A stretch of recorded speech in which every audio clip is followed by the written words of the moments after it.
system, everyone's a victim. Doesn't matter if you're black or white, it hates you all.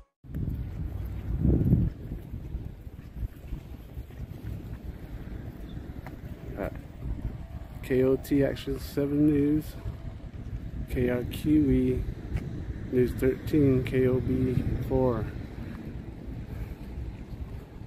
San New Mexico.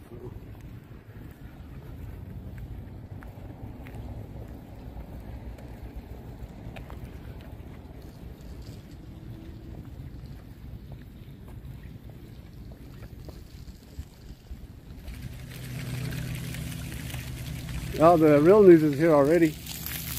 From Albuquerque. Not the real news, the fake news, I should say. Okay, thank you. Yeah, the fake news is here already. The real news is here. Press for transparency and four-corner fist in the air. Brooklyn Miss, can you start putting links in the live? Appreciate it. Appreciate you joining, Brooklyn. Let's have it. Come in.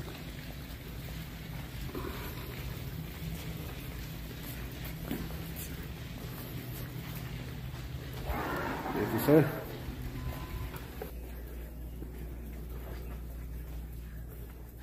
Hello, can I help you? Yeah, we're here to join the conference. It's just for media. Do you have your credentials? First, the Constitution of the United States. This was just by invitation to the media outlets. We have every right to be in there. I'm sorry you're not on the list, sir. If you have media credentials, then we can sign you in, otherwise I can't. It's the Constitution of the United States. What's the 5 elements? It doesn't matter, I'm telling you. It does matter. No. Thank you. Okay. You don't know the 5 elements, that's why. Let me teach you. Freedom of speech. Okay. Freedom of press. Okay. Freedom of religion. Yes, sir. Freedom to petition and freedom to assemble. Okay. And what did I just name in those freedoms? Press. Listen, sir. Yes, sir. And on press. That's freedom. So as the lady explained, this is a credential thing? A credential? Yes, sir. I just told him that. What I just told you is freedom of press. Official credentials, Mr. Chi. You don't need credentials. I'm an independent journalist. I understand, sir. No, you don't. You guys gonna hide stuff like you guys did on that Dotson shooting, or what? We're not hiding anything, fake sir. news. And I'm not going to answer your questions, Mr. Shi. Lady would know about this day. Sir, do you have credentials for the media? Yeah, these public servants won't allow us in the public meetings where we're allowed to be, violating our rights already. Name and badge number. My name is Luther Mosley. I'm a sergeant with Farmington Police. You should know better as a sergeant. R796. Give me your card. I don't have a card on me, but I have my credentials with me if you want to see them. May I get your business card also? I don't have that on me. What's your name and badge number? My first name is Eva, my last name is Barron, and my badge is C062. Yourself? Credentials.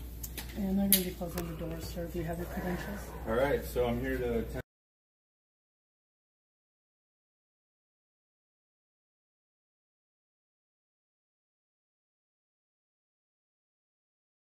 this press Do you conference. have your credentials, sir? What agency issues press credentials? This was sent by our PIO to all the media outlets. Are you with me? May I get your name and badge number? May I see your credentials? I have my work card and ID. May I get you guys' name and badge numbers? I'm covering that today, Mr. Chi. You have mine, that'll be good enough. Be quiet. I'm with the Professional Standards Division. Professional standards? Yes, sir. There's nothing professional about you guys, what you guys are doing now. You're entitled to your opinion, But sir. this That's gentleman fine. is doing showing his press credentials, if you have that. Name and badge number? You know what? They're filming, so Can I get your business card? They're not allowed to go. I have one. Let me show you your credentials. Question. They say we need credentials, so what does the credential look like? They don't know the law at all. it says that you work for the press, and it shows clearly your name and your position with the press.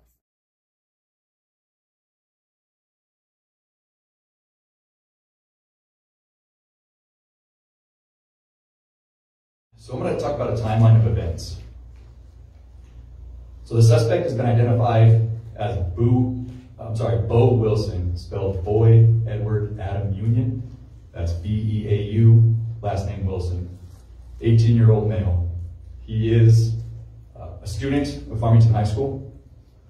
He was armed with multiple firearms, including an AR-style rifle.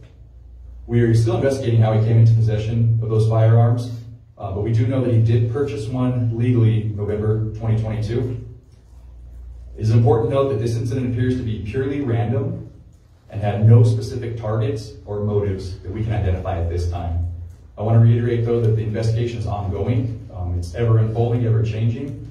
We may have to go back and correct some of this as we learn new information, but these are the events as they're currently known to us. The suspect then roamed through the neighborhood and indiscriminately fired at least 6 houses and 3 vehicles. Again, that number is continuing to grow as we sit here today. So how this unfolded is at 10:56 a.m., a Ring doorbell in the neighborhood observed the suspect firing his first shots in the vicinity. At approximately 10:57 a.m., officers from the Farmington Police Department were dispatched to the area of Ute and North Dustin, following reports of shots fired. We're having a difficult time getting the exact number of how many people called, but it was hundreds of people called on this event, is our estimation. So again, that was 10:57, officers are dispatched. 11:02, as shots were still continuously being fired by the suspect, officers arrived on scene. At 11:06 a.m., shots were fired by multiple officers and the subject. The suspect was shot, and almost simultaneously as well, an officer was shot. Deputy Chief Crum will give updates, like I said, on the victims. The suspect was shot, and he was pronounced deceased on the scene. So responding officers, including Sergeant Rachel DeCenza of the Farmington Police Department and another state police officer who we'll talk about here shortly, bravely engaged the suspects in the 700 block of North Dustin, where the confrontation ensued. The suspect was shot and killed by the Farmington police officers, who were the only law enforcement agency that fired any shots. Law enforcement acted swiftly and heroically to neutralize the threat, putting their lives on the line to protect the residents of Farmington. Again, we'll have a Q&A session at the end. I realize there's going to be more questions about that, and we'll stand to answer those questions. But now Deputy Chief Eric Crum will talk about the victims.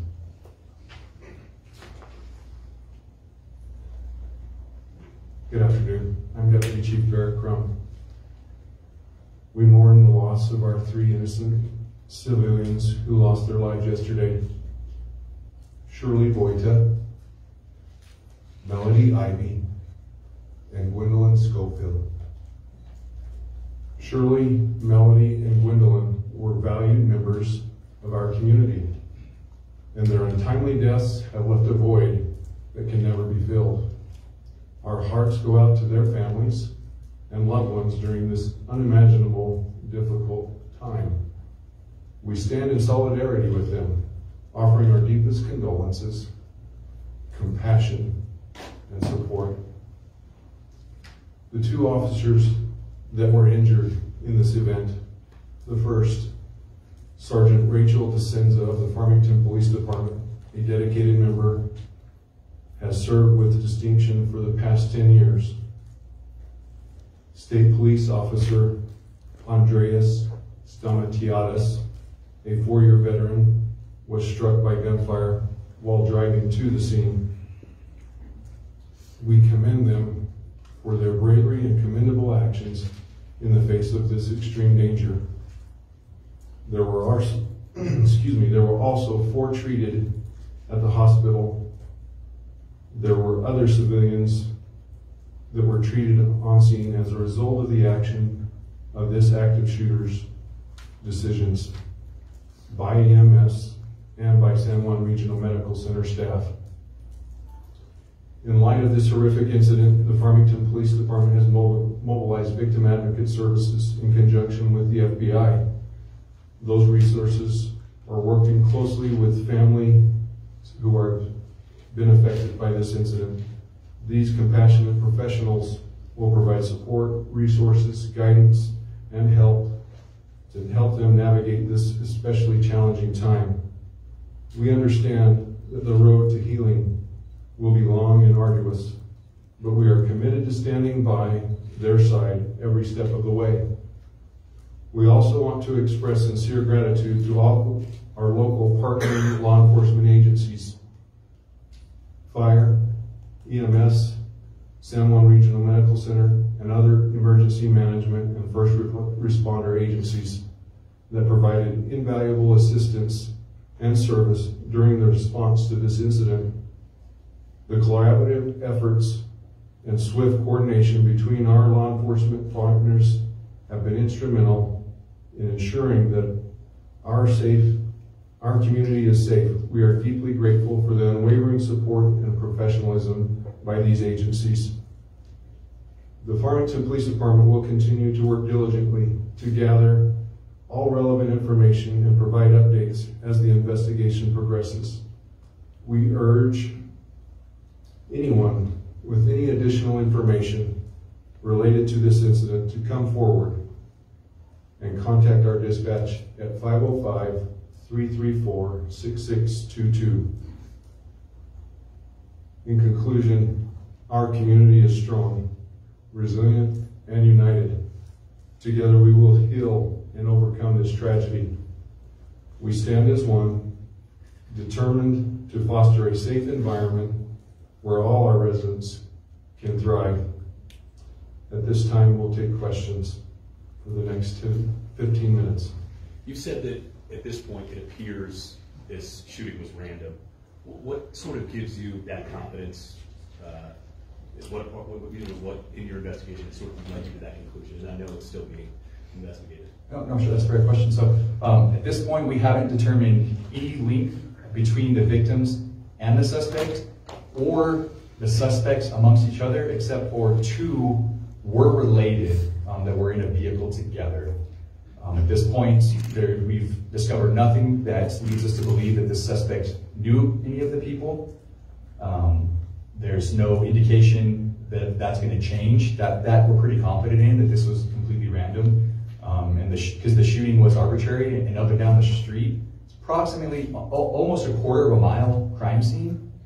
So pretty large and vast. And he was just shooting indiscriminately, houses, cars, people. Yes, ma'am. Let's talk a little bit more about the guns. Where did he get them? You said that he bought one legally, but he's not even 18, right? So he is 18. He's 18? Yes. So he bought it in 2022? Correct. So was he 18 then? Correct. He turned 18 in October of 2022. Okay, how about the other two guns?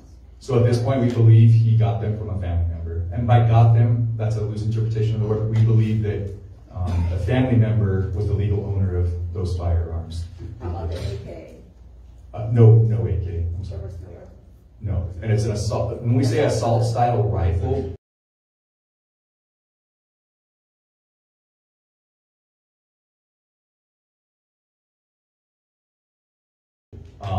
that's more of like a long gun style of rifle. So we're not going to say an AR-15 or an AK-47. It's just an assault style rifle. Who does that belong to? I'm going to go to the next one. Yes, Shanice. Did the shooter live in the neighborhood? He had multiple addresses. He was staying at one of the addresses in the neighborhood. Correct. In the background. Do you have any information on the status of some of the injured civilians, their condition, what they were doing in the neighborhood? So, as we've already kind of indicated, most of these individuals were driving through the area. There were no individuals injured within their homes. So all parties that were injured were actually driving through this area when he opened fire on them while they were in their vehicles. There were 3 deceased from this incident, 2 of which were deceased on scene, 1 which later died from her wounds at San Juan Regional Medical Center, and the other individuals received medical attention at San Juan Regional Medical Center and were released, while other individuals received medical attention on scene and were released from the scene. Yes, sir. Was this young man on your radar at all? Any bumps before with law to maybe give an idea of a motive? So at this point, no motive. He did have minor infractions as a juvenile, but nothing that would rise to the level of any serious crime. And we have not in our investigation so far, not come across anything that would necessarily rise to the radar of being on our radar, like you said. Did he leave anything behind? We are still looking for that. At this point, we have not found anything, but that's still part of the ongoing investigation, and that may change. Is it safe to say the 2 weapons that he acquired from the family member, that family member was unaware that he had them? That I don't know. That's still part of the ongoing investigation. Yes, ma'am. Have you come across any indication that he had some mental health issues, or is there anything you can talk about with that? We have come across some indication that potentially he had some mental health issues, and that's through interviews with involved parties in his life. It's about as far as I can go on that, but there have, in subsequent interviews, there have been some concern about his mental health. Yes, sir.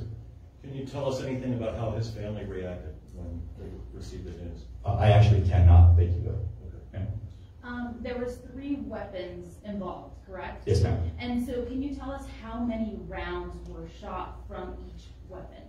So at this point, and again, this is a very large crime scene, and when we're doing the best we can with that part now. At this point, we found at least 150. Now, I can't say who fired what yet because I'm not sure. So on the scene so far, and we're still counting, then that's legitimately going to go up. At this point, we've got approximately 150 exchanged between everyone. Anyone else who hasn't asked one yet, Shanice? Was he set to graduate from Farmington High School this semester? So I cannot comment on that. I don't think the municipal schools. I'm sorry. The people who died, did that happen right away, or did he like taper off or build up to that? Can you tell? Okay. So if I understand you correctly, and I don't want to misinterpret what you said, did he begin shooting right when he was seen as the people who died, did that happen right away, or did he like taper off or build up to that? Did he start with the intent to kill, as far as you can tell? There's no way for us to tell his intent at this point. But what I will tell you is that Ring doorbell camera footage caught him in the area at 10:56, and that's when he starts shooting, is right when the Ring doorbell is. Is that available? That is not. As part of an ongoing investigation. At some point, maybe we do release that, but at this point, we're still missing. Anyone else not ask questions? Yes, sir. Given his history of mental health that it was known and his access to firearms, what steps are law enforcement taking, or what can be done that law enforcement can take, or the community can take, to prevent these random acts of violence from happening in the future? Fair question. So what we do know is that mental health is just something that came from an interview with family members. So we don't know yet if he's been diagnosed. We don't.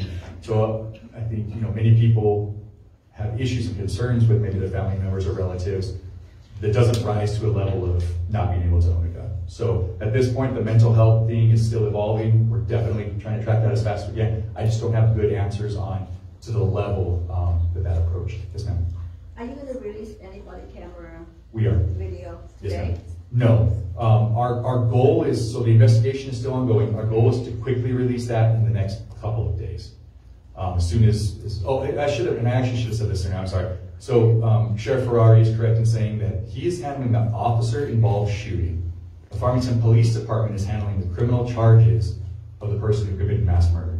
So we are taking the criminal aspect, and also it is a parallel investigation, like the sheriff said. It is a criminal investigation too. We fired our weapons, so they're going to make a determination if that was lawful and justified at that point. Yes, sir, in the back. What are the ages of the victims who are deceased? The ages of the victims that are deceased, I can tell you that they were all 3 elderly.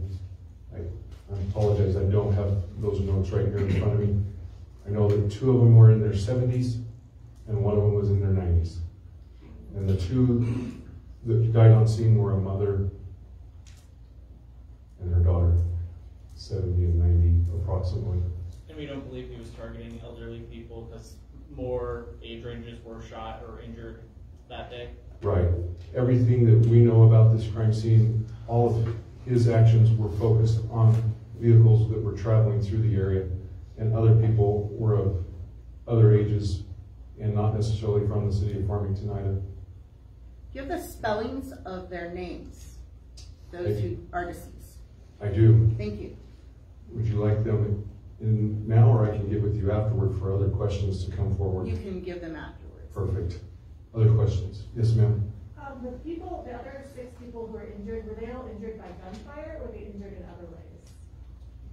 So we know that he was firing into vehicles, and with such action, when a round penetrates the glass of the vehicle, that glass can explode into and upon the individuals and cut and fracture and do damage to the individual persons. So we know that a lot of those were that type of injury. Can you say how many? Sorry. There were 5 other persons that were injured in that manner. Yes, sir. You said that the shooter had an assault-style rifle.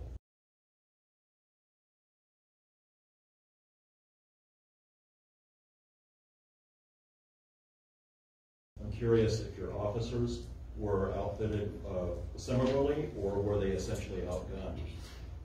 No, so one of our officers did have his issued bomb gun. We had another officer with a shotgun, and we had 2 officers with handguns. Did you mention already, I'm sorry, if the assault style rifle was the one purchased legally last November? Correct. That is correct. By him? That is correct. Yes, ma'am. Could the family members who owned the other guns be charged? So we're looking into all avenues. I can't say a definitive yes or no on that. As many of you know, House Bill 9, was just recently voted upon in our legislature. That is not in effect yet. He also is not a minor. He's 18 years old. So some of those questions have been coming into our office about current legislation. But the truth is in our precursory look at it, it appears that him being over 18, as well as that law not being enacted yet, we're not going to deal with that portion of it, but that doesn't mean that there's not other avenues to that. Was Officer DeSenzo shot in the exchange with the suspect? Correct. Yeah, so as they're approaching on scene, there's shots being fired in the area. They give commands. They show up, they give commands, multiple commands. He starts shooting back at them. They shoot him, and an exchange of gunfire. She's saving them. Are those Anybody saw it? Their hand? Can you speak to how the department and other first responders are doing emotionally, what the department is doing to help support their officers? We can. Most agencies in our community are pretty well equipped with crisis intervention measures in-house. And I can tell you the Farmington Police Department employs 2 therapists for our agency, and we are providing those in-house services along with other city services and other resources from the state as far as helping with psychological issues or PTSD. And so we already have officers that are utilizing those resources for their care. Other questions? Yes, ma'am. On the right. Many are wondering why it took hours for the police to alert the public of what was going on and provide more information after it happened. Can you offer any insight on that? So I can tell you this, in incidents like this, when it's chaotic and overwhelming, we have to determine a lot of different things on what is actually going on. And in this case, there was a lot of information flowing in about the actual crime scene, which we've kind of described to you. It's well over a quarter of a mile in length. And so we're trying to figure out what all is involved, who all was involved, if there are more than one shooter. As we've already indicated, there was only one shooter involved in this incident, but in initial, there was a lot of communication from civilians that there may have potentially been more than one shooter. And so that was delaying our rapid response to the media about what was evolving within the crime scene itself. I understand that, is it true that 3 officers jumped up from lunch and dove in without their body armor? The 2 who were shot, were they wearing their body armor? So they were on their way to lunch. Those 3 individuals were not shot. Sergeant DeSenza is a patrol sergeant, and she was on duty in uniform. They were all on duty. She was in her actual patrol uniform. She was wearing body armor. The other officer from the state police also was on duty in a full uniform, and he did have body armor on as well. Did that body armor help Officer DeSenzo in any way? It did not. She was shot in the pelvic region, and she's still recovering from her wounds. Yes, ma'am. Aside from the 150 rounds that were discharged, do we know how much ammo he had remaining? I don't. I don't know that. I'm not saying we as an agency don't know that. I just don't personally know that. We have about 3 more minutes. Yes, ma'am? Do you have the total number injured of people treated on scene and at the hospital? Yeah, I know, so that's a little confusing. I'll have Deputy Chief Crump kind of clear that up a little bit, just about where they were. So we know that 7 individuals were treated at San Juan Regional Medical Center for their wounds that they incurred from this incident. We don't have an accurate count of number of individuals that were treated on scene and released from there. Do you have? We're still gathering that information just because we had so much coming and going from that. So we can get that on-scene information to you so you have that. We have time for 2 more questions. Sorry. Shanice. Was the suspect only shooting at vehicles during the rampage? At this point, our investigation is showing that he was indiscriminately shooting at vehicles, but also during that shooting, we know that rounds hit residences in the area. Yes, ma'am. And I understand that there are some school threats that have been made in the last 24 hours. Can you speak to what's being done about that, if there are concerns that there might be someone else out there? So when this occurred, we put all of our schools in lockdown. And as we got more aware of what was occurring, we narrowed down the lockdown to a specific area around that. And we have since released that lockdown. As it goes with a lot of our schools in this area and around the United States, we deal with those on a daily basis and take the necessary actions to deal with those as they come about. So that was, I'll let you get one, you haven't had one yet, but just to clarify, he's absolutely right. We do deal with this a lot. So I think you're talking about the current 2 we had today. So no, those appear to be unrelated. One of them doesn't even appear to be in our area. The other one we have dealt with, and we're quickly processing that juvenile who made that threat, but they are unrelated. So today's threats on schools were unrelated to the incident that happened yesterday. Last question here, ma'am? Yes, just to clarify, there were 3 victims deceased, Okay. plus the shooter. Okay, so I'm gonna break this down. I'm gonna recap it. I know this is a little bit confusing. Honestly, it's been confusing for us because so many people are driving themselves to the hospital. So we have the suspect who is deceased. We had 2 elderly females that were deceased on scene. 1 elderly female was transported to the hospital and later pronounced dead from her injuries. Then we had 2 officers get hit that were treated at the San Juan Regional Medical Facility. And then we had 4 other civilians that were also injured. I'm only going to take clarifying questions on that. And the 2 deceased on scene elderly females, that was the mother and daughter? That is correct. They were traveling in the same vehicle. Is that a clarifying question to that? I think so. Okay, well. You've been sucked into this national morass of mass shootings. Did you ever, in your wildest dreams, think it would happen in Farmington? I don't think anybody ever thinks this is going to happen anywhere. I don't think NYPD is going to think this is such a tragic event. It's overwhelming to the senses. We were on scene. Many of us up here were on scene. And when you encounter something of such, magnitude, it shocks your senses. The amount of violence and brutality that these innocent people face is something that is unconscionable to me. And I don't care what age you are, I don't care what else is going on in your life, to kill 3 innocent elderly women that were just absolutely in no position to defend themselves is always going to be a tragedy. That'll be our last question. Is it a follow-up to that? Oh, yes. So I was wondering, is this a mass shooting or is cataloged as a massacre? So, I don't make those determinations. To me, it's semantics. It's 3 people lost their lives that were absolutely innocent. So I do understand that's a national debate that's raging. How many constitutes what? Honestly, I'm not even going to get into that today. It's just a tragedy for us. So at that point, I appreciate everyone's questions. If you have any follow off-the-record questions, it's only going to be for things like spelling of names or things like that. We are going to conduct a briefing every day at 2 p.m. in this room for the foreseeable future. So that is no open invitation to media, 2 p.m. We're going to give updates every day as this investigation progresses.